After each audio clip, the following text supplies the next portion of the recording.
Pamilya. Mahalin ang pamilya at bigyan ng halaga. Di natin maaalis na minsan may away o tampuhan sa ating pamilya, pero nagkakaayos din naman. Huwag pairalin ang mga pride dahil makakasira yan sa magandang samahan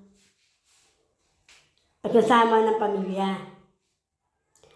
At wala din namang ibang dadamay sa atin pag tayo ay nagkaproblema.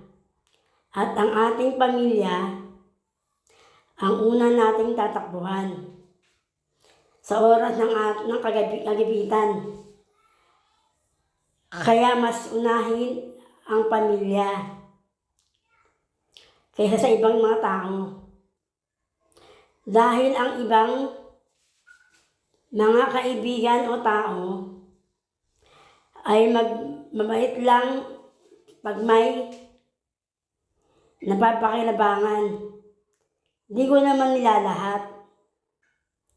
Piliin at obserbahan ang iyong magiging kaibigan nang hindi pakisiyan sa huli.